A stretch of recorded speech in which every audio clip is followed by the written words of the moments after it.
ইচ্ছা বা আকাঙ্ক্ষা করা ইংরেজিটা কি? I have the lesson plan. আমি লেসন প্ল্যান থেকে আলোচনা করব, পুরো ক্লাস জুড়ে আমার সঙ্গে থাকবেন, বোর্ডে ফলো করবেন। কোনটা কি লিখছি প্রয়োজনে নোট করুন, সেভাবে দেখুন, প্র্যাকটিস করুন। কোথাও বুঝতে সমস্যা হলে কমেন্টে জানান, অথবা সরাসরি ইমো হোয়াটসঅ্যাপ নাম্বার আপনারা দেখতে পাচ্ছেন, ইমো হোয়াটসঅ্যাপ নাম্বার আছে, সেখানে নক করবেন, প্রয়োজনে মেসেজ দেবেন, আমি আপনাদেরকে বুঝিয়ে দেবো। It's my duty, so don't worry.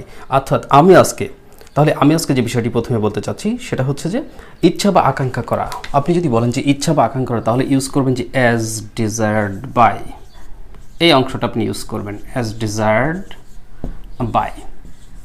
এখন অ্যাজ ডিজায়ার্ড বাই এটা আমি কেন লিখলাম? দেখুন, একটা জিনিস আপনাদেরকে মনে রাখতে হবে সবসময়, সেটা হচ্ছে যে ডিজায়ার মানে ইচ্ছা করা বা আকাঙ্ক্ষা করা, কিন্তু এখানে ডিজায়ারের সাথে ডি আছে। দেখেন, ডিজায়ারের সাথে ডি যোগ করা, অর্থাৎ পাস্ট পার্টিসিপল ফর্মে চলে গেছে, কিন্তু এখানে আবার বাই দেওয়া হয়েছে। মানে বোঝাচ্ছে যে কেউ কোনো ইচ্ছা পোষণ করেছিল, কোনো কিছু জানতে চেয়েছিল, সেক্ষেত্রে আপনি ইউজ করতে পারেন অ্যাজ ডিজায়ার্ড বাই। কিন্তু শুধু ডিজায়ার মানে আকাঙ্ক্ষা করা বা ইচ্ছা করা। আমার কথাটা শুনে প্রয়োজনে আপনারা সেটা নোট করে ফেলবেন। তাহলে ডিজায়ার মানে ইচ্ছা করা বা আকাঙ্ক্ষা করা, ডিজায়ার মানে ইচ্ছা করা বা আকাঙ্ক্ষা করা। ওকে, আমি প্রথমে এই ভোকাবুলারিগুলো বিশেষ করে অথবা ফ্রেজগুলো আপনাদেরকে শেয়ার করব, যার অর্থ আমি বুঝিয়ে দিব, তারপরে যে কিন্তু বিস্তারিত আলোচনা হবে। সো নেক্সট যেটা আমরা রেখেছি সেটা হচ্ছে যে আপনাকে বলতে হবে যে পেশাগতভাবে, এই অংশটুকুর ইংরেজি কী হবে? পেশাগতভাবে, যেটাকে আপনি ইউজ করবেন প্রফেশনালি,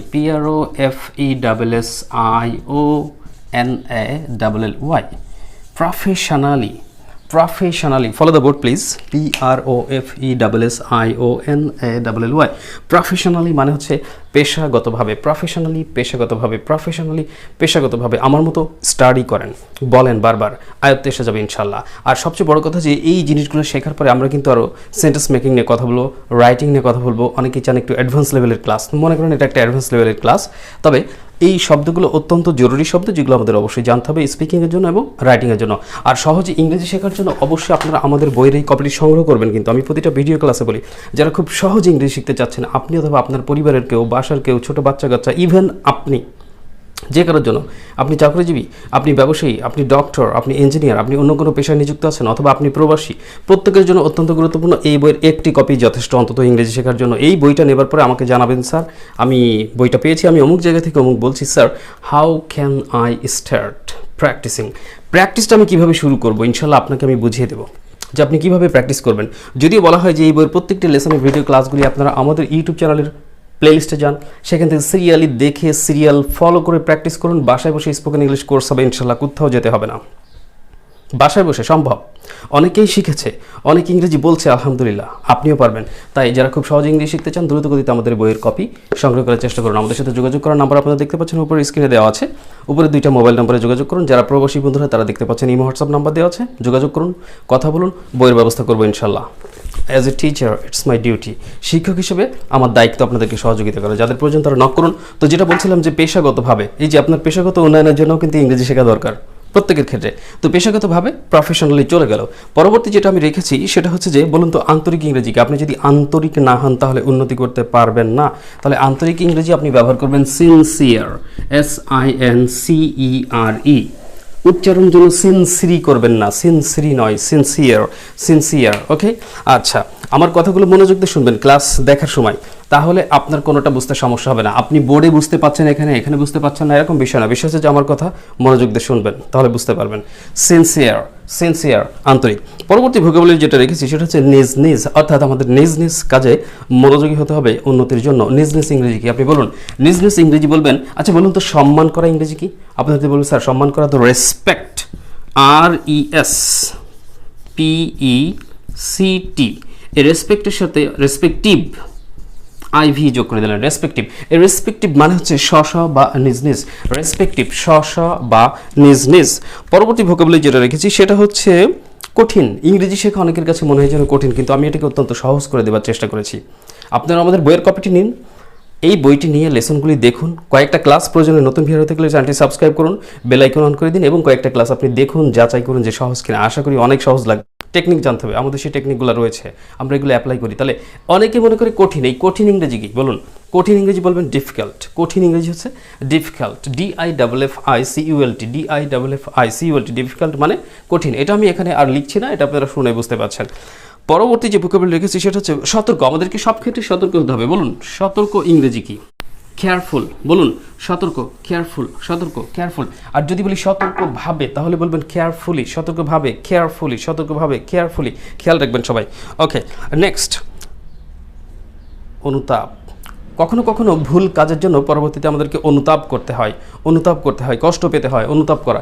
এই অনুতাপ ইংরেজি আপনারা বলবেন রিপেন্ট, অনুতপ্ত হওয়া, অনুতাপ করা।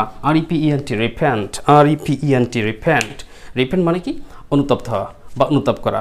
রিপেন্ট মানে অনুতপ্ত হওয়া, অনুতাপ করা। ওকে, আচ্ছা। পরে ইংরেজি কি? পরে ইংরেজি আপনারা জানেন যে আফটার বা লেটার, আফটার বা লেটার। আমি যখন বললাম যে আমার সাথে পরে কথা বলো, টক টু মি লেটার, আমার সাথে পরে কথা বলো, টক টু মি লেটার। এই লেটার মানে হচ্ছে পরে, লেটার মানে পরে।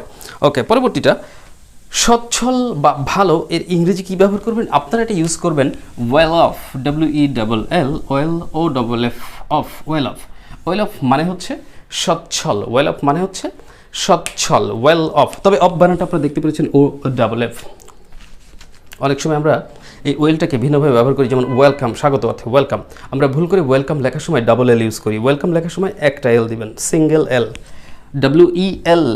WELCOM, কাম, ওয়েলকাম। অনেক জায়গায় লেখা থাকে, আমরা দেখি যে WELL লেখা থাকে, তাই না? WELL, ওয়েলকাম, এরকম। ওটা ভুল। তাহলে শুধু ওয়েল হচ্ছে DL আর ওয়েলকাম হচ্ছে সিঙ্গেল এল ইউজ করবেন। ওয়েলকাম মানে কি? স্বাগত জানানো। কিন্তু আমাদের মূল কথা ছিল কোনটা? যে ভালো বা সচ্ছল, ওয়েল অফ, ওয়েল অফ, সচ্ছল বা ভালো। খেয়াল রাখবেন, পরবর্তীতে কথা হবে এগুলো নিয়ে আরও। আচ্ছা, একটু মনে রাখার চেষ্টা করবেন। বলুন তো আর্থিক, আর্থিক ইংরেজি কি? আপনারা আর্থিক ইংরেজি বলবেন ফাইন্যান্সিয়াল, FINANCIAL। কেউ ফিনান্সিয়াল বলে, কেউ ফাইন্যান্সিয়াল, ফাইন্যান্সিয়াল বা ফিনান্সিয়াল বলতে পারেন, না প্রবলেম। ফিনান্সিয়াল বা ফাইন্যান্সিয়াল মানে কি? আর্থিক বা অর্থনৈতিক। ওকে, আচ্ছা। এর পরবর্তী ভোকাবুলারি রাখা হয়েছে মূলত। এই মূলত শব্দটা আমরা বিভিন্ন সময় ব্যবহার করি বিভিন্ন ধরনের বাক্য লেখায় অথবা বলাই, যে মূলত। তাহলে মূলত ইংরেজি আমরা অনেক সময় অনেকে বলি যে বেসিক্যালি, এরকম বলি, তাই না? BASICALLY,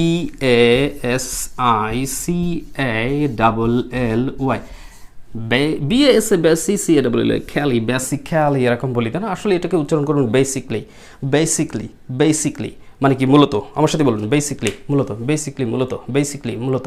কিন্তু আমরা বলি বেসিক্যালি, এরকম করে বলবেন না, উচ্চারণটা ঠিক করতে হবে, আর বানানটাও সেই সাথে খেয়াল রাখবেন। আগ্রহী, আগ্রহী ইংরেজি বলবেন ইন্টারেস্টেড, ইন্টারেস্টেড, ইন্টারেস্টেড। আমরা ইন্টারেস্টেড ওরকম না, ইন্টারেস্টেড, ইন্টারেস্টেড, আগ্রহী, ইন্টারেস্টেড, আগ্রহী। ওকে, পরবর্তী শব্দটা যেটা রাখা আছে সেটা হচ্ছে যে যোগাযোগমূলক, এটাকে বলবেন কমিউনিকেটিভ, যোগাযোগমূলক, কমিউনিকেটিভ।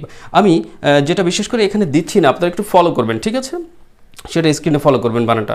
তাহলে আমি বললাম যোগাযোগমূলক, এটাকে বলবেন কমিউনিকেটিভ, কমিউনিকেটিভ, যোগাযোগমূলক, কমিউনিকেটিভ। পরবর্তী যেটা রাখা আছে সেটা হচ্ছে যে ধীরে ধীরে, ধীরে ধীরে, ক্রমে ক্রমে, আমরা এটাকে বলবো গ্র্যাজুয়ালি, গ্র্যাজুয়ালি, গ্র্যাজুয়ালি, গ্র্যাজুয়ালি। ওকে, গ্র্যাজুয়ালি মানে ধীরে ধীরে বা ক্রমে ক্রমে। পরবর্তী ভোকাবুলারি আমি যেটা রেখেছি সেটা হচ্ছে যে সামাজিক, সামাজিক বলবেন যে সোশ্যাল, সামাজিক হচ্ছে সোশ্যাল। এর সাথে লেখা হচ্ছে যে নৈতিক, নৈতিক ইংরেজি হচ্ছে মোরাল, নৈতিক ইংরেজি মোরাল, মোরাল, মোরাল মানে কি? নৈতিক। ওকে, তারপরে মানবিক, মানবিক ইংরেজি আপনারা দেবেন হিউম্যান, হিউম্যান।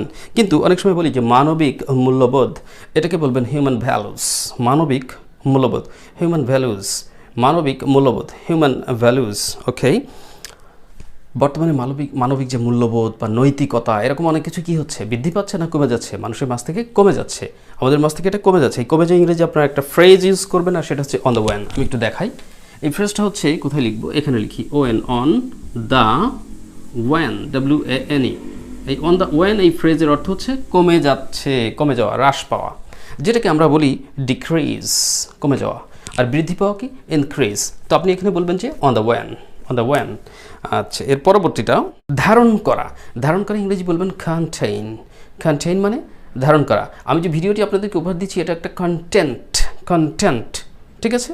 আচ্ছা, কিন্তু ধারণ করা সেটাকে বলা হচ্ছে contain, contain, CONTAIN, CONTAIN, contain.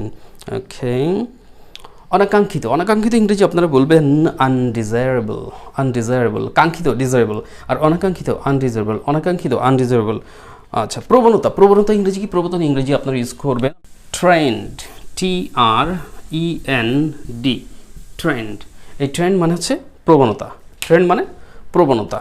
ওকে, মেধাবী মেধাবী ইংরেজি বিভিন্ন ধরনের বলা যায়, যে মেরিটোরিয়াস, ট্যালেন্ট বলা যায়, তারপরে ব্রাইট বলা যেতে পারে, ট্যালেন্টেড, মেধাবী ট্যালেন্টেড যেটা, অথবা কি বললাম, মেরিটোরিয়াস অথবা ব্রাইট, ব্রাইট ইউজ করতে পারেন মেধাবী অর্থে।